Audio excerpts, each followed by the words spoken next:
వీక్షకులందరికీ నమస్కారం. భారతీయ సనాతన సాంప్రదాయాలలో కుంకుమ బొట్టు కూడా ఒకటి. మరి ఈ కుంకుమ బొట్టు అనేది ఏ విధంగా పెట్టుకోవాలి, ఈ కుంకుమ బొట్టు పెట్టుకోవడంలోని శాస్త్రీయత ఏమిటి, ఈ విషయాల గురించి మనందరికీ కూడా తెలియజేయడానికి మనతో ఉన్నారు ప్రముఖ ఆధ్యాత్మికవేత్త, ఆర్ష విద్యా తపస్వి, శ్రీ శృంగేరి మహాసంస్థాన 2 తెలుగు రాష్ట్రాల సంచాలకులు అయినటువంటి బ్రహ్మశ్రీ పసర్లపాటి శ్రీనివాస బంగారయ్య శర్మ గారు. నమస్కారం శ్రీనివాస బంగారయ్య శర్మ గారు. నమస్కారం అమ్మ. శ్రీనివాస బంగారయ్య శర్మ గారు, మన భారతదేశం అనగానే ముందుగా గుర్తుకొచ్చేది, ఏ మనిషినైనా గుర్తుపట్టేది మనం పెట్టుకునే బొట్టు నుంచి.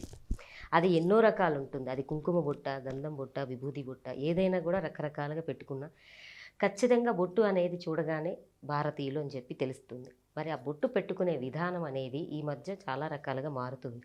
బొట్టు అనేది ఎక్కడ పెట్టుకోవాలి, ఎలా పెట్టుకోవాలి, అదేవిధంగా ఏ సందర్భాలలో ఏ విధంగా పెట్టుకోవాలి, తర్వాత కొంతమంది అంటే పెద్దల ద్వారా పెట్టుకోవటం ఏ విధంగా పెట్టించుకోవాలని కానీ, గురువుల దగ్గర కానీ, లేదంటే ఇంకొక దేవాలయాలలో కానీ, లేదా భార్యకి భర్త ఏ విధంగా పెట్టుకోవాలని కానీ, ఇలా ఏమన్నా పద్ధతులు ఉన్నాయా తెలియజేస్తారా? అమ్మ, నిజంగా ఇవాళ సమాజానికి అవసరమైనటువంటి ప్రశ్న వేసామమ్మా. ఈ బొట్టు అనేటటువంటిది మనం ఈ పాల భాగంలో పెట్టుకుంటాం. ఎప్పుడూ తొందరపడి కనుబొమ్మల రెండిటి మధ్యలో బొట్టు పెట్టకూడదు.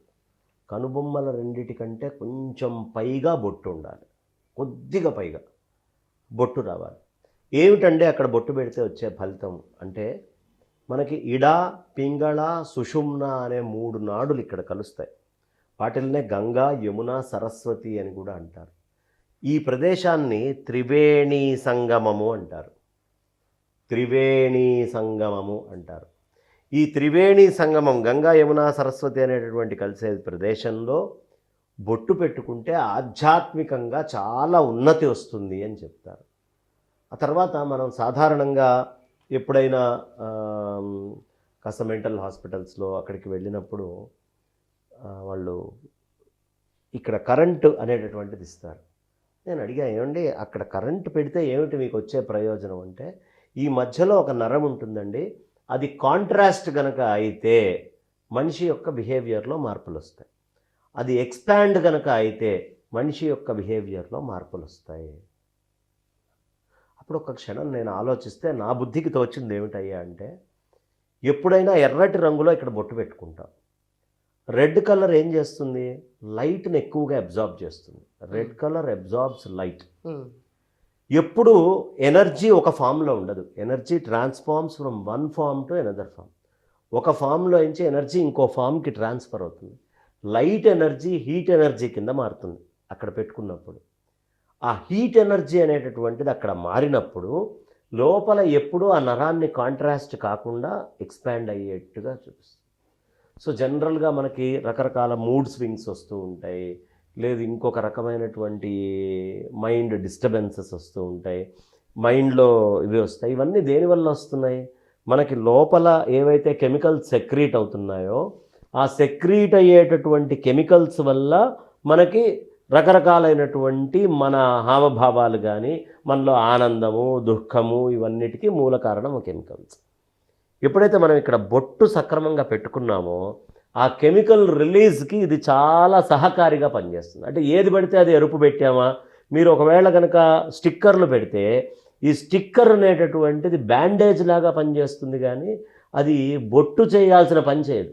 అంటే కిరణాలని అబ్జార్బ్ చేసుకొని లోపలికి పంపించడం చేయదు. అది కుంకుమే చేస్తుంది. లేదు కుంకుమ రాళ్లతో కొట్టిన కుంకుమ కానీ, పసుపుతోటి తయారు చేసినటువంటి కుంకుమ కానీ, ఇలా కుంకుమ తయారీకి కొన్ని విధానాలు ఉన్నాయి. అది వాడితేనే అది పనిచేస్తుంది. కొన్ని సందర్భాల్లో చిన్నపిల్లలకి ఈ వెలుతురు అనేది ఎక్కువ పడకూడదు, అందుకని వాళ్ళకి నల్లటి బొట్టు పెడతారు.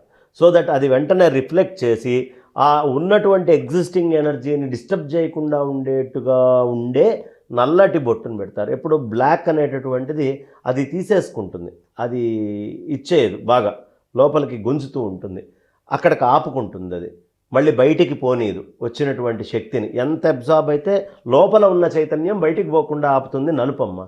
దృష్టి తాకకుండా, ఇంకోటి తాకకుండా, ఎదుటి వాళ్ళ కళ్ళు మన మీద పడకుండా, ఇన్ని రకాలుగా అది కాపాడుతుంది. కాబట్టి నల్లటి బొట్టు పిల్లలకు పెడతాము. తెల్లటి బొట్టు, ఎర్రటి బొట్టు ప్రధానంగా పెడతాము. విభూది అనేటటువంటి రేఖలు కొంతమంది ధరిస్తారు. విభూది యొక్క ప్రత్యేకత ఏమిటి అంటే మనకి ఎలక్ట్రిసిటీ ఫ్రమ్ యాష్, ఒక గ్యాల్వనోమీటర్ మీరు తీసుకొచ్చి ఆ యాష్లో కనుక అది మీరు పెడితే 0.6 వోల్ట్స్ కరెంట్ చూపిస్తుంది బూడిదలో. అవునా అండి? ఎలక్ట్రిసిటీ ఫ్రమ్ యాష్, ఇది ఎక్స్పెరిమెంట్స్ కూడా, సైంటిఫిక్ ఎక్స్పెరిమెంట్స్. ఓ. ఆ ఎలక్ట్రిసిటీ అనేటటువంటిది యాష్లో ప్రొడ్యూస్ అవుతుంది అని. అదే మీరు ఆవు యొక్క అద్భుతమైనటువంటి ఆ పేడని తీసుకొచ్చి ఆ పేడని జాగ్రత్తగా పడినటువంటి పేడ కింద పడకుండానే పట్టుకొని వాటిల్ని గొబ్బెమ్మల్లాగా తయారు చేసి అది ఓ దగ్గర పెట్టి దాన్ని మొత్తం ఒక గుడ్డతోటి మూసేసి అవి బాగా ఎండిన తర్వాత వాటిని ఒక్కొక్క దాన్ని రుద్రం మంత్రాలు చెప్తూ వెలిగిస్తారమ్మ.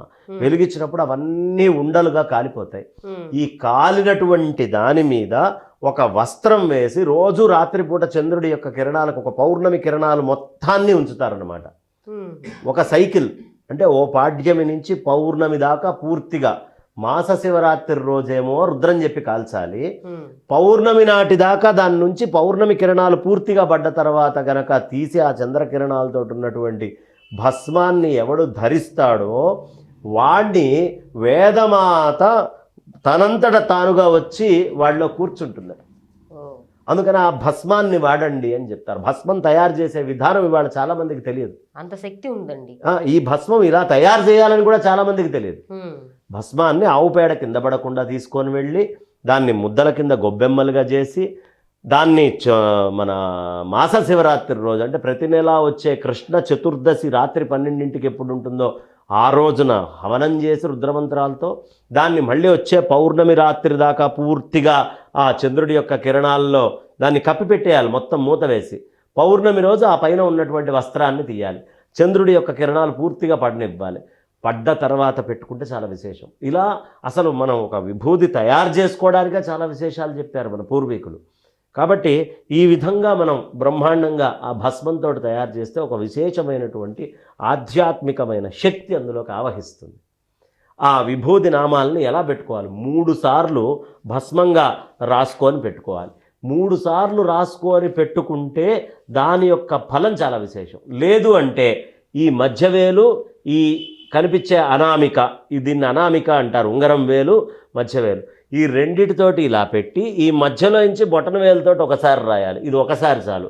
ఇలా పెట్టుకుంటే ఈ 3 వేళ్లతోటి కనుక పెట్టుకునేటైతే 3 సార్లు ఇట్లా రాసుకోవాలి. దీనికి మళ్ళీ మృత్యుంజయ మంత్రాలు చెప్తారు. అంటే చావు నుంచి దూరం చేసేటటువంటి మహత్తర శక్తి దీనికి ఉంది. అలాగే ఊర్ధ్వపుండ్రంగా పెట్టుకునేటువంటి సంస్కృతి కూడా మనకుంది. ఇలా కింద నుంచి పైదాకా ఏది పెట్టుకున్నా ఈ భాగం కవర్ అవుతుంది. ఈ భాగాన్ని సంరక్షిస్తూనే ఉన్నాం. అదే ప్రధానమైనటువంటిది. బొట్టు అక్కడ పెట్టుకోవాలి. ఇక నువ్వు అడిగినటువంటి ఇంకో ప్రశ్న ఏమిటంటే ఈ బొట్టు ఎలా పెట్టాలి అంటే, బాగా ఉపాసన చేసి మంత్రజపాలు చేసి చక్కగా అనుష్ఠానం చేసుకొని మంత్రాలు చేసుకునేవాళ్ళు, ఉపాసన చేసుకునేవాళ్ళు ఆత్మకనిష్ఠికయా భాలే తిలకం ధృత్వా అంటారు. ఆ బాల భాగంలో తిలకాన్ని ఈ కనిష్ఠికి, ఈ చిన్న చూపుడు వేలుతోటి, దీంతోటి అంటే పూజ చేసుకున్న తర్వాత ఆసనం కింద చుక్క నీళ్ళు అంటించి దీంతో పెట్టుకోవాలి. లేదు మొత్తం మంత్రించినటువంటి జలం ఉంటే దీంతో పెట్టుకోవాలి. ఆ తర్వాత మనం వేరే తిలకధారణ, ఏదో నిత్యం చేసుకునే తిలకధారణకి ఇదమ్మా, దీన్ని అనామిక అంటారు. ఈ వేలుతోటే తిలకం పెట్టుకోవాలి. అంటే ఈ ప్రతి ఒక్కరు ఉంగరపు వేలుతోటే తిలకం పెట్టుకోవాలి. ఇంకెవరికైనా ముత్తైదువుల్ని పిలవడానికి కానీ వేరే వాళ్ళకి, పెద్దలకి, గురువులకి అప్పుడప్పుడు పూజ చేసుకునేటప్పుడు తిలకధారణం కృత్వా అని కాస్త తిలకధారణం చేస్తాంగా, బొట్టు పెడతాం కదా, లేదు చక్కగా మంగళ స్నానాలు చేసే ముందు పెడతాం కదా, అవన్నీ బొటన వేలుతోటి పెట్టాలి. బొటన వేలుతోటేమో ఇతరులకు పెట్టేది, మనకి పెట్టుకునేటటువంటిదేమో అనామిక, ఉపాసకులు పెట్టుకునేటటువంటిది కనిష్ఠిక. ఈ కనిష్ఠికతోటి పెట్టుకోవాలి. అంటే చిటికెన వేలు, ఉంగరం వేలు, చూపుడు వేలు, ఈ మూడింటిని వాడతాం అన్నమాట బొట్టు పెట్టుకోవడానికి చాలా ప్రధానంగా. ఎప్పుడు ఈ వేలు వాడకూడదు. ఇది పూజా విషయాల్లో కానీ అన్నిటికీ ఈ చూపుడు వేలు ఎప్పుడు పనికిరాదు. అందుకని ఎదుటి వాళ్ళని చూపించేటటువంటి దీంట్లో కూడా మనం ఇది వాడుతూ ఉంటాం. ఇది వాడకూడదని చెప్తారు. ఇది జీవభ్రాంతి. ఇందులో గొప్పతనం ఏమిటి అంటే ఇది ఆత్మస్థితి, ఆత్మస్వరూపాన్ని అర్చిస్తున్నాము అని దీంట్లో పెడతాం. ఈ కనిష్ఠిక అనేటటువంటిది సత్వగుణానికి గుర్తు. సాత్వికమైనటువంటి తపస్సులు జపాలు చేసేటప్పుడు ఇది రాజసానికి గుర్తు. రాజసం అంటే ఈ రాజసము అనేటటువంటి తిలకధారణ చేస్తే అక్కడ అమ్మవారు చాలా విశేషంగా అనుగ్రహిస్తుంది అని పేరు. అందుకని మామూలు తిలకధారణ. ఇది తామసం కాబట్టి దీన్ని వాడకూడదు. ఇది జీవస్వరూపం కాబట్టి దీన్ని వాడకూడదు.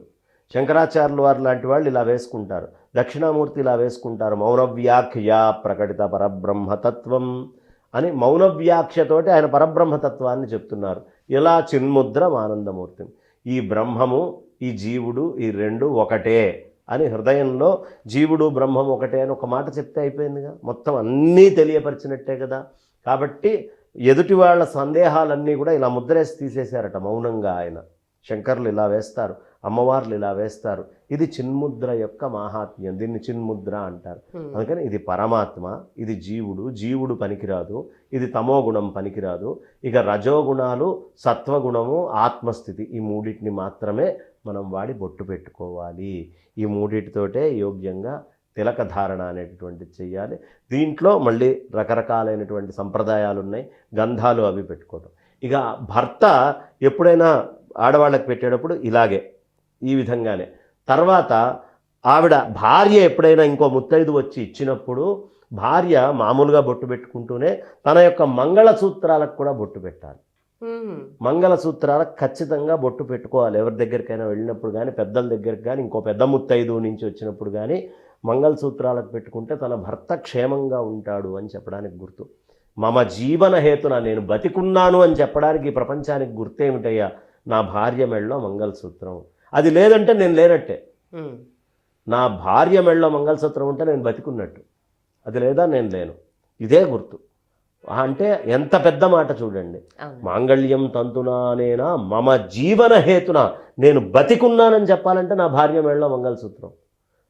అందుకని మంగళసూత్రాన్ని పూర్వం అంత జాగ్రత్తగా చూసుకోవటము, ఎప్పుడెప్పుడు ఎట్లా చేసుకోవాలి, ఆడవాళ్ళు అంత ప్రాధాన్యత ఇవ్వడానికి ముఖ్య కారణము ఇది. కాబట్టి మంగళసూత్రాలకు పెట్టుకోవాలి. ఇంకొకటి, గంధం ఇచ్చినప్పుడు ఆడవాళ్ళు అసలు ఒరిజినల్ గంధం, ఇప్పుడంతా మనకంతా డూప్లికేట్ గంధాలు, కెమికల్స్ ఇవన్నీ వచ్చి మీకు ఆ రంగు గంధం, ఈ రంగు గంధం అని రకరకాలైనటువంటి కలర్స్ మిక్స్ చేసినటువంటి గంధాలు వస్తున్నాయి.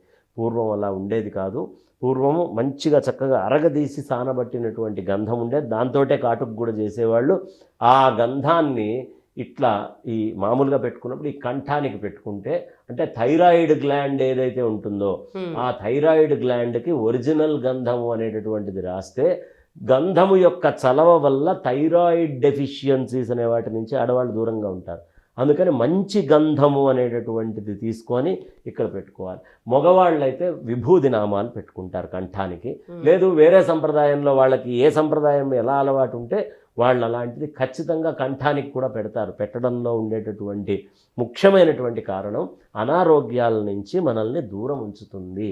అందుకని పాత సంప్రదాయపు భస్మధారణని కానీ, సంప్రదాయపు కుంకుమలు బొట్లు కానీ, సంప్రదాయపు గంధాలు కానీ, సంప్రదాయపు కుంకుమల్ని కానీ వదిలిపెట్టనంతకాలం మన వాళ్ళందరూ ఆరోగ్యంగా ఉన్నారు. ఈ తొందరగా ఊ అంటే ఆ అంటే రోగాలు, ఊ అంటే ఆ అంటే కొత్త కొత్త డిసీజెస్ అనేవి వాళ్ళకి లేవు. వాళ్ళు స్టాండర్డ్గా బలంగా ఉండేవాళ్ళు. వాళ్ళు 10 ఏళ్ళప్పుడు ఎంత బలంగా ఉన్నారో, 20 ఏళ్ళంతప్పుడు బలంగా ఉన్నారో, 70-80 ఏళ్ళకు కూడా అంతే బలంగా పనులు చేసుకునేవాళ్ళు. కారణం వైదిక ఋషి హృదయాన్ని వాళ్ళు పట్టించుకోవడం, వైదిక ఋషి హృదయాన్ని గౌరవించడం, వైదిక ఋషి వాక్యాన్ని హృదయంలో పెట్టుకోవడం. ఇది చేసినంతకాలం అనారోగ్యాలు రావమ్మ. నిజంగా అండి, చాలా చాలా అద్భుతంగా చెప్పారండి. కుంకుమ గురించి, అంటే బొట్టు పెట్టుకునే విధానాలు చాలామందికి తెలియకపోవచ్చు. ఈ వీడియో కనుక చూస్తే మాత్రం ఖచ్చితంగా వారందరూ కూడా ఇన్ని రకాలు ఉందా పెట్టుకునే విధానం, ఇంత ఆరోగ్యం అనేది మన వాళ్ళు మనకు అందించారా ఈ బొట్టు ద్వారానే అని చెప్పి చాలా చక్కగా తెలియజేశారండి. ధన్యవాదాలు. నమస్కారం అమ్మ.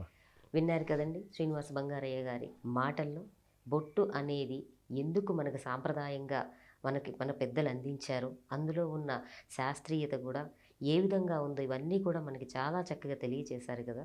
ఈ వీడియో కూడా మీ అందరికీ నచ్చుతుందని ఆశిస్తూ నమస్కారం.